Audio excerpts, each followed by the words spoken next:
Hello दोस्तों, मैं हूं आपकी होस्ट और मूवी रिकैप 2M के इस नए वीडियो में आपका स्वागत है। चलिए आज की कहानी शुरू करते हैं।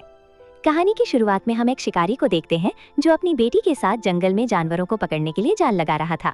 इनके साथ उनका पालतू कुत्ता भी था।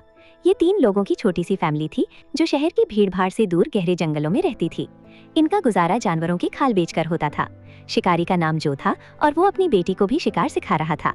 तभी बाप बेटी देखते हैं कि उनके एक चाल से शिकार गायब है। बेटी तुरंत कहती है कि ये काम उसी का हो सकता है। दरअसल वो एक खतरनाक भेड़िए की बात कर रही थी जो पहले भी उनका शिकार चुरा चुका था। जो रेडियो पर अपनी पत्नी एन से बात करता है और उसे टाउन जाकर कुछ जरूरी सामान लाने को कहता है। उधर एन जानवरों की खाल लेकर कस्बे की एक दुकान पर बेचने जाती है। वहाँ उसे पता चलता है कि खालों की कीमत बहुत गिर चुकी है।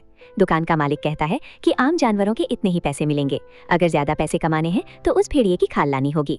एन दुकान पर लगे कुछ पोस्टर्स को देखती है जिनमें किराए के घरों और नौकरियों की जानकारी थी। उसे देखकर साफ लगता है कि वो खतरनाक जंगल को छोड़कर शहर जाना चाहती है ताकि अपनी बेटी को अच्छे स्कूल में पढ़ा सके, लेकिन पैसों की तंगी उसे रोक देती है। जब एन घर लौटती है तो रात के खाने पर सबका मूड खराब होता है। खाने के लिए भी ज्यादा कुछ नहीं बचा था। बेटी बताती है कि उनका शिकार भेड़िया ले गया। ये सुनकर एन गुस्सा हो जाती है और कहती है कि इस भेड़िए का कुछ करना पड़ेगा वरना हम भूखे मर जाएंगे।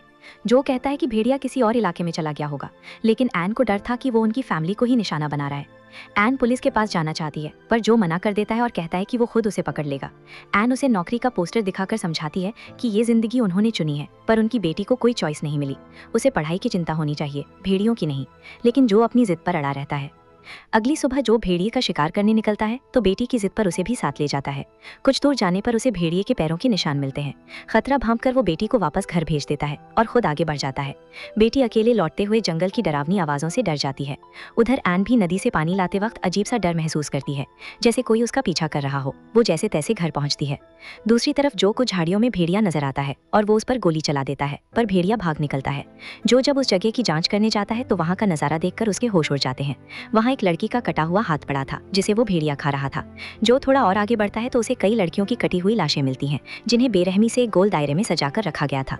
जो समझ जाता है कि जंगल में सिर्फ भेड़िया नहीं बल्कि एक साइको किलर भी घूम रहा है जो सिर्फ लड़कियों को निशाना बना रहा है। वो घबराकर घर लौट आता है क्योंकि उसके घर में भी पत्नी और बेटी थी। वो डर के मारे अपनी फैमिली को कुछ नहीं बताता और खुद ही उन्हें बचाने का फैसला करता है। अगली सुबह जो बिना बताए दोबारा उसी जगह निकल जाता है। उधर एन और उसकी बेटी नदी किनारे होती हैं।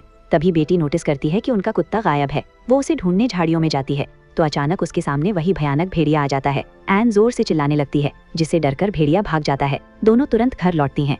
एन बंदूक लेकर अपने कुत्ते को ढूंढने निकलती है। कुछ दूर जाने पर उसे कुत्ता मरा हुआ मिलता है जिसे भेड़िए ने मार डाला था। एन अंदर से टूट जाती है, लेकिन घर आकर बेटी से झूठ बोल देती है कि कुत्ता अभी नहीं मिला ताकि वो डरे नहीं। इस तरह ये परिवार अब 2 शिकारियों के बीच फंस चुका था, एक तरफ खूंखार भेड़िया और दूसरी तरफ वो साइको कातिल। अगले दिन तक जो वापस नहीं आता और उसका रेडियो भी बंद मिलता है। एन को जंगल में एक लड़की की अंगूठी मिलती है जिसे देखकर वो डर जाती है। वो तुरंत पुलिस स्टेशन पहुंचती है और सारी बात बताती है, लेकिन पुलिस वाले मदद करने से साफ मना कर देते हैं। वे कहते हैं कि ये इलाका उनके अंडर में नहीं आता और वे भेड़िए पर कोई एक्शन नहीं ले सकते क्योंकि वो जानवर है और अपने नेचर के हिसाब से काम कर रहा है। मदद न मिलने पर एन निराश होकर घर लौटती है। हालात बदतर हो चुके थे। खाना खत्म हो रहा था और जो का कुछ पता नहीं था। मजबूरी में एन एक हिरन के बच्चे का शिकार करती है और अपनी बेटी के साथ मिलकर उसकी खाल उतारती है। रात को सोते समय अचानक जंगल से किसी के चीखने की आवाज आती है। एन बाहर जाकर देखती है तो वहाँ जो नहीं बल्कि एक अनजान आदमी खून से लथपथ हालत में पड़ा था और मदद की भीख मांग रहा था। एन उस जख्मी आदमी को घर के अंदर लाती है। उसके पैर बुरी तरह कटे हुए थे। अगली सुबह जब उस आदमी को होश आता है तो वो अपना नाम लू बताता है। वो कहता है कि वो जंगल में फोटोग्राफी करने आया था पर किसी चीज़ ने उस पर हमला कर दिया। उसकी हालत इतनी ख़राब थी कि उसे अस्पताल ले जाना ज़रूरी था, पर भेड़िए के दर्द से वे बाहर नहीं जा सकते थे। एन और उसकी बेटी लू को गाड़ी तक ले जाने की कोशिश भी करती हैं, पर दर्द के मारे उसके चिल्लाने की वजह से उन्हें वापस लौटना पड़ता है। इसके बाद माँ बेटी घर के चारों तरफ जहर वाला मांस फेंक देती हैं और आग जला देती हैं ताकि भेड़िया पास ना आ सके। उधर एक पुलिस ऑफिसर लापता लड़कियों के केस की जांच करते हुए जंगल की तरफ आता है। पैरों के निशानों का पीछा करते हुए वो आगे बढ़ता है, लेकिन अचानक उसका पैर एक लोहे के जाल में फंस जाता है।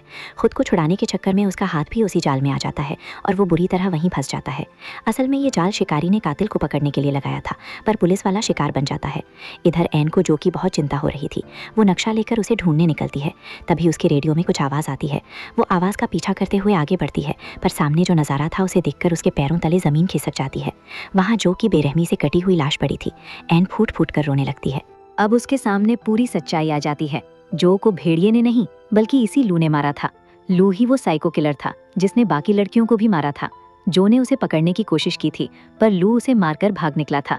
भागते वक्त वो खुद भी जख्मी हो गया था और एन ने अनजाने में उसी कातिल को अपने घर में पनाह दे दी थी। ये सोचते ही एन के रोंगटे खड़े हो जाते हैं, क्योंकि उसकी बेटी घर पर उस कातिल के साथ अकेली थी। वो पागलों की तरह घर की तरफ दौड़ती है। जब वो घर पहुंचती है तो बेटी सो रही होती है। एन को लगता है कि सब ठीक है, पर तभी लू पीछे से आकर एन पर हमला कर देता है।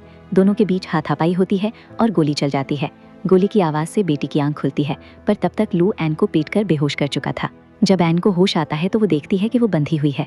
लू उसे गाड़ी की चाबी मांगता है। एन अपनी बेटी के बारे में पूछती है तो लू कहता है कि अगर उसका पति बीच में ना आता तो ये सब ना होता। वो एन के साथ बदसलूकी करने की कोशिश करता है, पर इस बार एन हार नहीं मानती। वो चालाकी से लू का मुंह एक शिकारी जाल में फंसा देती है और खुद को आज़ाद करके उस पर हमला कर देती है। लू बेहोश हो जाता है। इसके बाद एन जैसे ही अगले कमरे में जाती है, उसका दिल टूट जाता है। वहाँ उसकी मासूम बेटी की लाश पड़ी थी। लू ने उसकी बेटी को भी मार डाला था।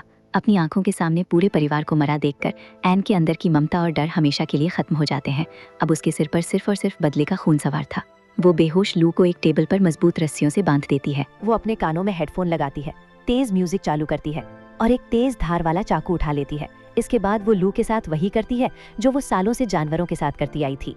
वो जिंदा लू के जिस्म की खाल उतारना शुरू कर देती है। लू दर्द से तड़पता है, चीखता है, पर एन पर कोई असर नहीं होता। वो किसी प्रोफेशनल की तरह उसके पूरे शरीर और चेहरे की खाल को खींचकर अलग कर देती है। लू का चेहरा बिना खाल के एक खौफनाक लाल कंकाल जैसा दिखने लगता है। तभी पुलिस की गाड़ियां घर के बाहर आकर रुकती हैं। एन पूरी तरह शांत थी।